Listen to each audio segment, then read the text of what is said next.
ہر قسم کی تعریف اللہ کے لیے ہے، وہ جسے چاہتا ہے صراط مستقیم کی ہدایت دیتا ہے۔ میں اس پاک ذات کی حمد بیان کرتا ہوں، وہ محسن، شفیق اور مہربان ہے، اور میں گواہی دیتا ہوں کہ اللہ کے سوا کوئی معبود برحق نہیں، وہ ایک ہے، اس کا کوئی شریک نہیں، اور میں گواہی دیتا ہوں کہ ہمارے سردار اور نبی محمد اللہ کے بندہ اور اس کے رسول ہیں۔ آپ درست منہج اور عظیم اخلاق کے مالک ہیں۔ اے اللہ، درود و سلام نازل فرما اپنے بندے اور رسول محمد پر، عام خیر و فضل والی آپ کی آل و اصحاب پر، اور تا قیامت بہت زیادہ سلامتی ہو۔ اما بعد، اے اللہ کے بندو، اللہ کا تقوی اختیار کرو اور اس کے پاس پہنچنے کے لیے شرعی وسیلہ تلاش کرو اور اس سے خوف کھاؤ۔ سعادت مند وہ ہے جو اللہ کا تقوی اختیار کرے اور اپنے آقا کی طرف متوجہ ہو، اور اللہ اسے عزت دے، نعمتوں سے نوازے اور چن لے۔ اللہ تبارک و تعالیٰ کا فرمان ہے، وہ لوگوں جو ایمان لائے ہو، اللہ سے ڈرتے رہا کرو اور اس کے رسول پر ایمان لاؤ۔ اللہ تمہیں اپنی رحمت کا دوہرا حصہ دے گا اور تمہیں نور دے گا جس کی روشنی میں تم چلو پھرو گے، اور تمہارے گناہ بھی معاف فرما دے گا۔ اللہ بخشنے والا مہربان ہے۔ مسلمانوں، اچھی طرح کام کرنے والوں کی تعریف، عمل کرنے والوں کی ستائش اور محنت کرنے والوں کی مدح قرآنی منہج، نبوی طریقہ اور تربیت کا راستہ ہے جس پر عقل مند چلتے ہیں، جس کے ذریعہ چنندہ مخلصین پہچانے جاتے ہیں، اور جسے وہ نیک و متقی لوگ مضبوط پکڑتے ہیں، جن کے سینے کینوں سے محفوظ ہوتے ہیں، جن کے نفس چھوٹی چھوٹی چیزوں سے بلند ہوتے ہیں، اور جن کے دل بغض و حسد سے پاک ہوتے ہیں۔ یہ صبح و شام اپنے رب کی کتاب کی تلاوت کرتے ہیں تو اس کے اندر صحابہ کرام کی ان کے اچھے اوصاف اور کریمانہ کارناموں کی وجہ سے بڑی اچھی تعریف پاتے ہیں۔ اللہ تبارک و تعالی کا فرمان ہے، محمد صلی اللہ علیہ وسلم اللہ کے رسول ہیں، اور جو لوگ ان کے ساتھ کافروں پر سخت ہیں، آپس میں رحم دل ہیں، تو انہیں دیکھے گا کہ رکوع اور سجدے کر رہے ہیں، اللہ تعالیٰ کے فضل اور رضامندی کی جستجو میں ہیں۔ ان کا نشان ان کے چہروں پر سجدوں کے اثر سے ہے۔ ان کی یہی مثال تورات میں ہے اور ان کی مثال انجیل میں ہے۔ اسی مثل اس کھیتی کے جس نے اپنا انکھوالا نکالا، پھر اسے مضبوط کیا اور وہ موٹا ہو گیا، پھر اپنے تنے پر سیدھا کھڑا ہو گیا اور کسانوں کو خوش کرنے لگا تاکہ ان کی وجہ سے کافروں کو چڑھائے۔ ان ایمان والوں اور نیک اعمال والوں سے اللہ نے بخشش اور بہت بڑے ثواب کا وعدہ کیا ہے۔ اسی طرح اس میں وہ اس امت کی تعریف پاتے ہیں، اس امت کی تعریف پاتے ہیں کہ یہ خیر امت ہے، لوگوں میں لوگوں کے لیے سب سے زیادہ نفع بخش ہے، اس لیے کہ وہ اس چیز کا حکم دیتی ہے جس کا حکم اللہ اور اس کے رسول نے دیا ہے، اور اس چیز سے روکتی ہے جسے اللہ اور اس کے رسول نے روکا ہے، اور اس لیے کہ یہ اللہ پر ایمان رکھتی ہے۔ اور یہ بات اللہ تعالیٰ کے اس قول میں ہے، تم بہترین امت ہو جو لوگوں کے لیے پیدا کی گئی ہے کہ تم نیک باتوں کا حکم کرتے ہو اور بری باتوں سے روکتے ہو اور اللہ تعالیٰ پر ایمان رکھتے ہو۔ وہ اس میں انصار صحابہ کی تعریف پاتے ہیں کیونکہ انہوں نے اپنے مہاجر بھائیوں سے محبت کی اور ان کے ہاتھ میں جو کچھ تھا اس میں انہیں ترجیح دی، ہر چند کہ خود انہیں اس کی شدید ترین ضرورت تھی۔ اور یہ بات اللہ تبارک و تعالیٰ کے اس قول میں ہے، اور ان کے لیے جنہوں نے اس گھر میں یعنی مدینہ اور ایمان میں ان سے پہلے جگہ بنا لی ہے اور اپنی طرف ہجرت کر کے آنے والوں سے محبت کرتے ہیں، اور مہاجرین کو جو کچھ دے دیا جائے اس سے وہ اپنے دلوں میں کوئی تنگی نہیں رکھتے بلکہ خود اپنے اوپر انہیں ترجیح دیتے ہیں، گو خود کو کتنی ہی سخت حاجت ہو۔ بات یہ ہے کہ جو بھی اپنے نفس کے بخل سے بچایا گیا وہی کامیاب اور بامراد ہے۔ اور جب وہ نبی صلی اللہ علیہ وسلم کی سنت پر نظر ڈالتے ہیں تو اس میں بڑی تعداد میں صحیح حدیثیں پاتے ہیں جن میں محسنین کی اچھی خصلتوں کی تعریف کی گئی ہے۔ آپ صلی اللہ علیہ وسلم نے ابو بکر صدیق رضی اللہ عنہ کی اسلام میں سبقت، اچھی کاوش اور اللہ کی راہ میں مال خرچ کرنے کی وجہ سے تعریف کی۔ بخاری و مسلم نے اپنی اپنی صحیح میں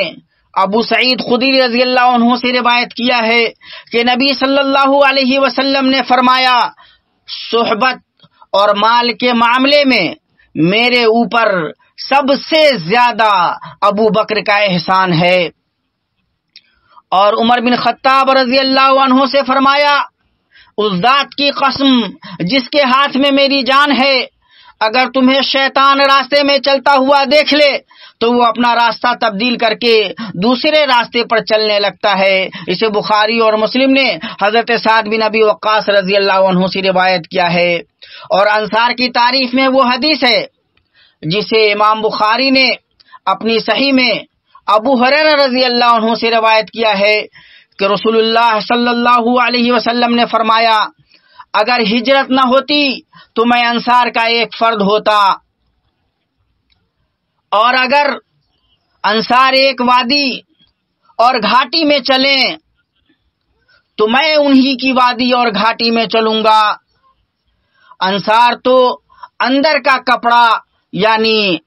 استر ہیں اور دوسرے لوگ باہر کے کپڑے یعنی ابرہ ہیں۔ اس سے ان کے عظیم مقام اور نبی صلی اللہ علیہ وسلم سے شدید قربت کا پتہ چلتا ہے۔ اور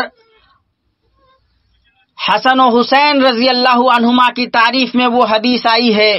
جسے امام ترمذی نے اپنی جامع میں صحیح سند سے ابو سعید خدری رضی اللہ عنہ سے روایت کی ہے کہ نبی صلی اللہ علیہ وسلم نے فرمایا،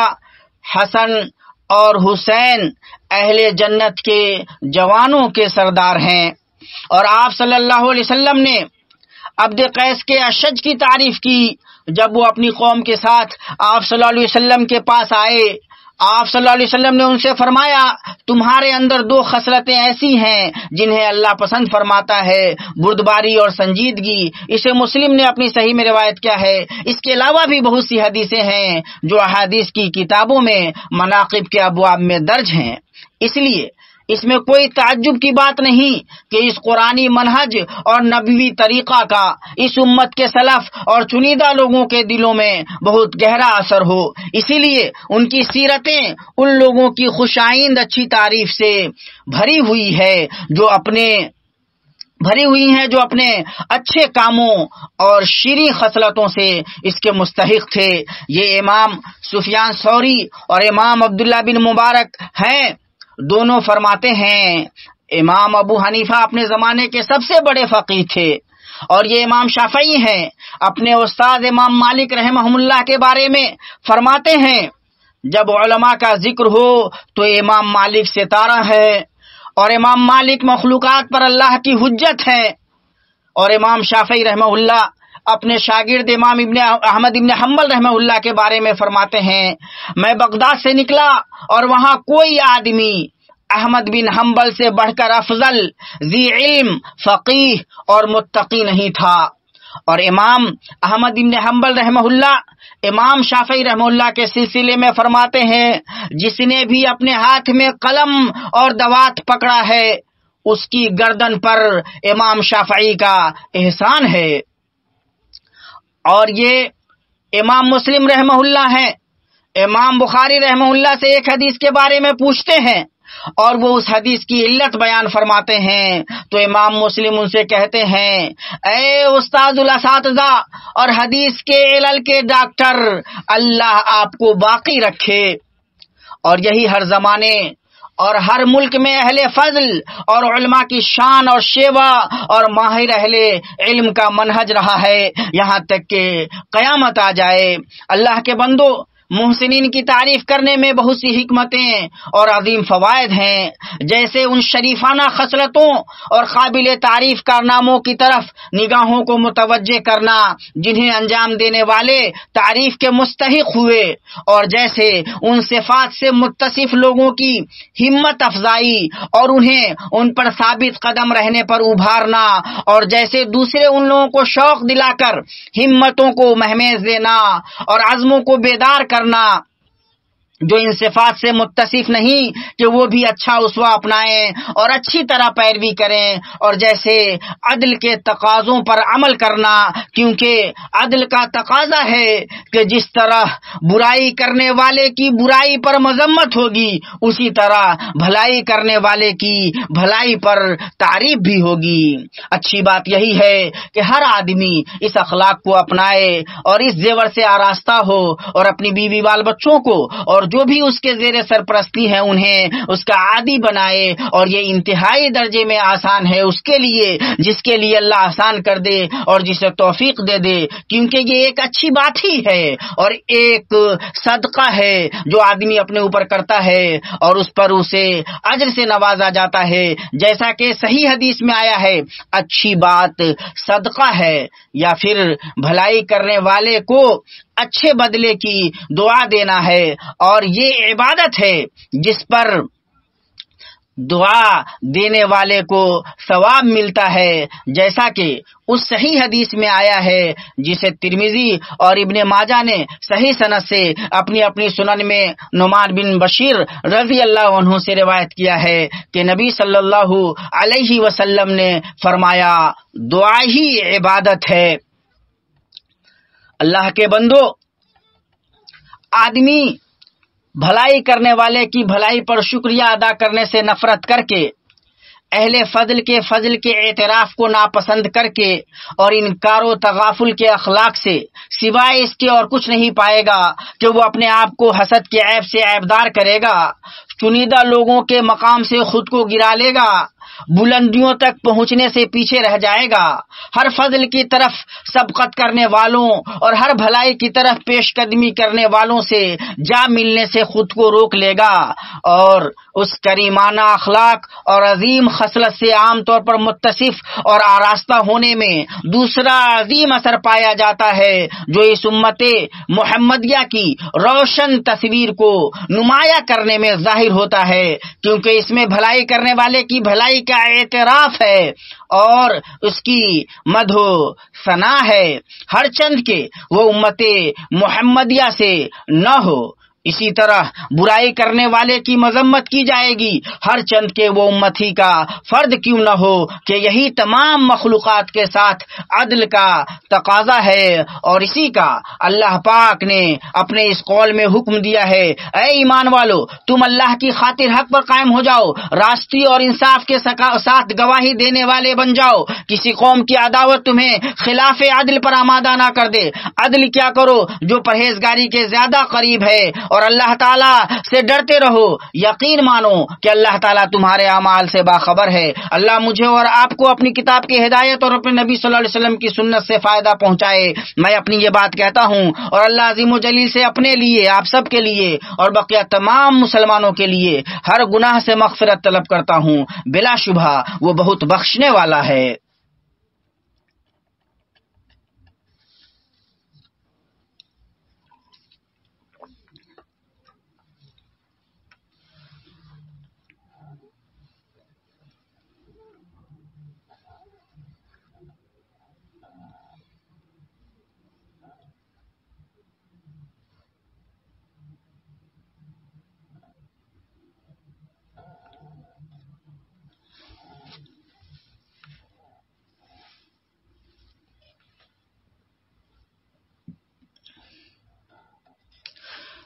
بلا شبہ ہر قسم کی تعریف اللہ کے لیے ہے، ہم اس کی حمد بیان کرتے ہیں، اس سے مدد مانگتے ہیں اور اس سے مغفرت طلب کرتے ہیں، اور اپنے نفسوں کی شرارتوں اور اعمال کی برائیوں سے اللہ کی پناہ مانگتے ہیں۔ اللہ جسے ہدایت دے اسے گمراہ کرنے والا کوئی نہیں، اور جسے گمراہ کرے اسے کوئی ہدایت دینے والا نہیں، اور میں گواہی دیتا ہوں کہ اللہ کے سوا کوئی معبود برحق نہیں، وہ ایک ہے، اس کا کوئی شریک نہیں، اور میں گواہی دیتا ہوں کہ محمد اللہ کے بندے اور اس کے رسول ہیں۔ اے اللہ درود و سلام نازل فرما اپنے بندے اور رسول محمد اور ان کے اعلی اصحاب پر۔ اما بعد، اے اللہ کے بندو، بھلائی پر بھلائی کرنے والے کی تعریف میں سے یہ نہیں ہے کہ تعریف کرنے میں مبالغہ اور اسراف سے کام لیا جائے۔ یہی وہ چیز ہے جس کی ممانعت اس حدیث میں آئی ہے جسے بخاری و مسلم نے اپنی صحیح میں ابو سعید خدری رضی اللہ عنہ سے روایت کی ہے، اور الفاظ بخاری کے ہیں۔ انہوں نے کہا نبی صلی اللہ علیہ وسلم نے ایک آدمی کو سنا کہ وہ ایک آدمی کی تعریف کر رہا ہے اور تعریف میں مبالغہ کر رہا ہے، تو آپ صلی اللہ علیہ وسلم نے فرمایا تم نے اسے ہلاک کر دیا، یا پھر یہ کہا تم نے آدمی کی پیٹھ کاٹ دی۔ پتہ چلا کہ ممانعت سے مراد مبالغہ اور افراد کے ساتھ تعریف کی ممانعت ہے، جس کی دلیل یہ ہے کہ وہ آدمی تعریف میں مبالغہ کر رہا تھا، اور تعریف میں مبالغہ کا مطلب یہ ہے کہ تعریف میں حد سے گزر جایا جائے، جیسا کہ اہل علم نے کہا کہ اس صورتحال میں جس کی تعریف کی جا رہی ہے وہ اس سے معمول نہیں ہوتا کہ وہ کبر و غرور میں مبتلا ہو جائے، کیونکہ اس کا گمان یہ ہوگا کہ وہ اس مقام پر فائز ہے، اور یوں وہ عمل نہ کرے گا اور مزید بھلائی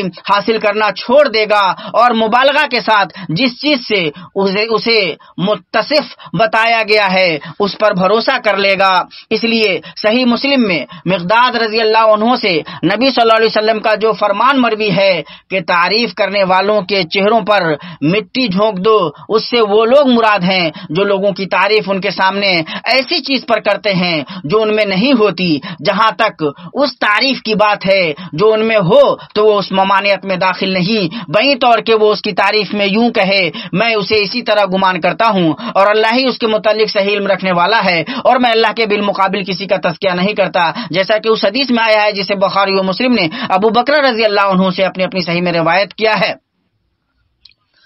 اور محسن کو چاہیے کہ اس کا ارادہ اللہ تبارک و تعالیٰ کی رضا ہو، اور وہ لوگوں کی تعریف کی پرواہ نہ کرے۔ اللہ تبارک و تعالیٰ محسنین کے بدلوں کو ضائع نہیں کرتا، اور جو بھی آدمی اللہ تبارک و تعالیٰ کی رضا چاہے گا اللہ اسے کامیاب کرے گا۔ اللہ کے بندو، اللہ کا تقوی اختیار کرو، اللہ کی سب سے بہتر مخلوق محمد بن عبداللہ پر درود و سلام بھیجو، تمہیں اس کا حکم اللہ کی کتاب میں دیا گیا ہے۔ اللہ پاک نے کریمانہ بات کہی ہے، اللہ تعالیٰ اور اس کے فرشتے اس نبی پر رحمت بھیجتے ہیں۔ اے ایمان والو، تم بھی ان پر درود بھیجو اور خوب سلام بھی بھیجتے رہا کرو۔ اے اللہ تو جہانوں میں درود نازل فرما آل محمد پر، جیسا کہ تو نے ابراہیم اور آل ابراہیم پر درود نازل فرمایا، بلا شبہ تو قابل تعریف اور صاحب شوکت ہے۔ اے